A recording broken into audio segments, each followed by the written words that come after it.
to another video. This is episode 2, week 1 of this brand new schedule, and it's car news. Now, car news has been moved from Monday to Tuesday, so without further ado, let's get into it. Now, I have lost some subscribers, and I have to say I'm very sad. But also, channel's ramping back up. I needed a little break. Been having a great time. So let's get into it. First of all, the Honda Zero Saloon and the Honda Zero SUV EVs will sport aerodynamic bodywork. Honda and Stellantis, every car company, they don't know what people want anymore. They've been making these cars. The prices have gotten expensive. They've cut down costs to the bare bone, right? They're selling them for the highest that they can, for the highest amount that people are willing to pay for them. And yet things aren't going well. Nissan is going bankrupt. Stellantis is on the brink of bankruptcy. Honda's not doing very well. It's just not working for them. So they need to come up with something new. So it's the era of crazy cars. And in this crazy car era, as you've known with Jaguar, it's apparently now the time for crazy concept cars that have either a capital O or a zero in their name to be debuted. Now, how many of these cars will actually make it to production? Zero. Also, it's nice to see that the saloon and wagon are coming back. I mean, that's more of a wagon than it is a saloon. But, pretty interesting, I guess. Also, Volkswagen has finally had the parts to fix the ID4's faulty door handles. If you didn't know, Volkswagen, like every other company out there, has to do something special with their EV. It can't just be a normal vehicle, no. It's got to have something special. And one of those stupid special things that Tesla started with their little Roadster is weird door handles. These have weird door handles. The door handles didn't work properly. There were a few issues, cold weather, all that crap. And they finally have the parts to fix them after 2 years. The 2025 Toyota Prius also starts at $29,485, adds a nightshade model. That's pretty much all the changes Toyota's giving the Prius. Before, I used to be an advocate of keeping the Prius around, right? Like, keep the Prius, right? Because the Prius gives you sales. The Prius is a great car. We should keep the Prius around. That was me. Now I think we should kill it. I mean, seriously, it's not a fantastic, reliable car anymore. It doesn't have any of the benefits of a Prius. It's a Camry in a cheap leather suit. Yeah, it's a bad car. I've driven it. I don't like it. I like my Prius better. I like my officially 10 years old this year car better than a brand new one, and that says a lot. Ford is also recalling $20,000 Eclipse, Escape, and Lincoln Corsair SUVs for battery issues. These have always been a mess. They've always been a disaster. Ford Escapes in the thousands, don't quote me on this, but I have a lawyer friend who used to do lemon law, and he said that in the 2000s, he's much older than me, he's the one who gives me a lot of the information for these episodes, but he told me that he used to sue on a lot of Ford Escapes because they would have water in the doors. He said they've never made them right, and it's good that they're killing it. So, I may not go that far, but, yeah. Lincoln Corsair, unfortunately, is still sticking around, so... Also, the Tesla Cybertruck is now eligible for the $7,500 federal tax credit. The Genesis electrified GV70, Hyundai Ioniq 5, EV6, and EV9 are other EVs now eligible for the federal incentive. Yay, I guess. Also, the new Tesla Model Y has been spied with camouflage facelift. I never really liked Tesla wheels. I always thought they were all ugly, except for the base model 2018 Model 3 wheels. So yeah, since that's pretty much the only thing you can see, they all just look weird, and I think the Euro Turbine ones, I call them Euro Turbine, look hideous. Also, neon flaunts Frankenstein models built by college students. It's pretty interesting. Just a bunch of college students coming up with crazy ideas. Like, this is the back of a Leaf. I know. Nissan makes so many crazy, insane cars nowadays, it's hard to tell which one is which, because they all look so insane, and like I haven't seen them in 10 years.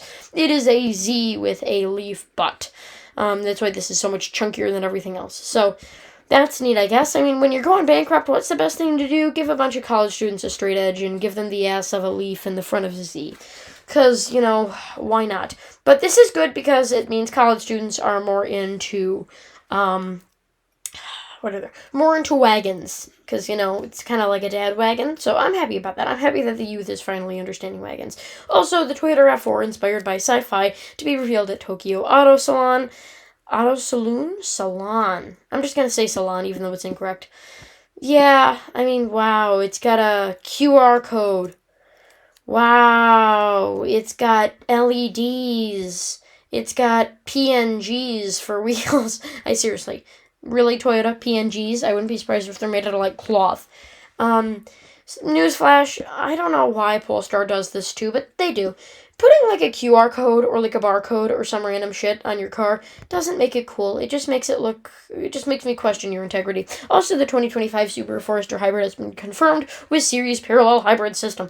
This is what I've been really interested on, this news article, because it shows how car news organizations, I really like Car and Driver, because I find them to be some of the most accurate.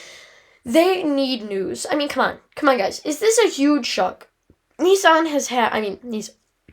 has had the Forester Hybrid in foreign countries for about a year now. It's been confirmed in other countries and even built in some, I think, for about a year now. And they've had hybrid Crosstreks all along. So it's no big shocker. Of course, they're going to bring it to the U.S. Also, Dodge has not killed the V8. Something weird is going on with Stellantis. It's since the company, I think they now have a new CEO, but they were in between for a little bit there. For like a good couple weeks, they didn't have anyone. I believe they had step-ins and, suits, but they didn't have any real person leading the company. You know what I mean? Like, officially. So they've just been kind of going weird, but apparently the 2025 Dodge Durango is keeping the Hemi and Hellcat V8s alive for another year. So, yeah, you can still get a Dodge V8. Get excited. Also, the 2025 Ram 1500 Ram Chargers production timeline leapfrogs the EV. Essentially, the Ram 1500, it's a Ram truck. The plug-in hybrid electric version of that is coming out before the EV version of that. Stellantis and plug-in hybrid electric vehicles don't really merge together like the Pacifica, which is a disaster. I'm sure this will be a disaster, but it looks neat, so there's that. Nissan. I'm so used to talking about Nissan, and this thing looks so much like a Z. Honda has confirmed the new Prelude hybrid coupe is coming to the U.S. in late 2025. Yes, it's another CRZ. They just called it the Prelude, because they thought some people might want to buy it this time. Shocker, they don't. Tesla executive says sub $30,000 model is coming next year. Yay, Tesla, they really need to start marketing their cars more to the people that actually buy them. You know what I mean? Like, I phrased that in a wrong way, you would excuse me. They need to start lowering their costs, to sell. They really need to do that. Because right now, only influencers and people with either a loan or an exorbitant amount of money buy their cars, when EV technology is really advanced, and believe it or not all that expensive to manufacture, so I'm happy that they're coming out with a sub $30,000 car. Remember, the average price of a new car is like $49,000, so that's not bad.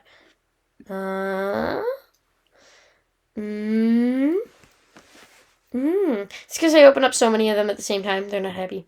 Yeah. Jeep Recon EV looks ready for production in new spy photos. Again, Stellantis. I don't know what's going on. They've designed this car, and it looks fine. What was the point of putting it there? Like, we can just see the line. It looks like not that great. We can all see it here. We can see that they put the stupid, it's got a normal hood. They figured that out. That's really good for them. But, they still had to bring out the plastic and the wood glue to pretend like these doors are held on by those hinges. So, I guess new Jeep. Again, Stellantis is just kind of running haywire. Carlos Trevives is gone, which is good for Stellantis. But, I just need to talk something while this stupid thing loads. Okay. And the Cadillac Escalade IQ, see, they named it after IQ because they couldn't find any of those at General Motors, starts at $120,000 and aims for 460 miles of range. Yeah, I guess it's an SUV, and it's an EV, and it's hideous. Also, what is with GM leaving the Recon? Seriously? The Renaissance? I love the Renaissance Center. Why are they demolishing those back two towers? Why? Why, General Motors? You stupid. Why would you do that to then rent out another building? Stupid. So stupid. Why would they do that? Why are they selling the building that they own? It's an expensive building. To rent another building, that's going to be crappier. Also, speaking of hideous big things, the Hyundai Palisade is previewed with squarer shape and lovely interior. I don't know why. People at Car and Drive, everyone cannot get enough of Hyundai. I think they are the ugliest, stupidest, poorly builtest cars on the planet. Look at that. Look at how crap that looks. That stupid, spaced out looking steering wheel. That stupid plastics all over the entire interior. You've got the stupid leather in your lights down there so that when you spill anything, it goes into the sockets and starts sparking. But you don't even have to spill anything. It's a Hyundai, so it just sparks automatically. It's hideous. It's an ugly car. Boom. Hyundai made another hideous, ugly car. Let's just wait. Kia will make another one, and then everyone will be like, wow, it's so amazing. For all of you that like Hyundai and Kia styling, we need to have a talk. Like, seriously, I need to have you on the channel, like maybe call or have you on a live stream or something, because we need to chat, because I'm really interested about why people like this, in my opinion, hideous, square, blockish, ugly styling so much. So with that, thank you for watching. Don't forget to comment, like, and subscribe.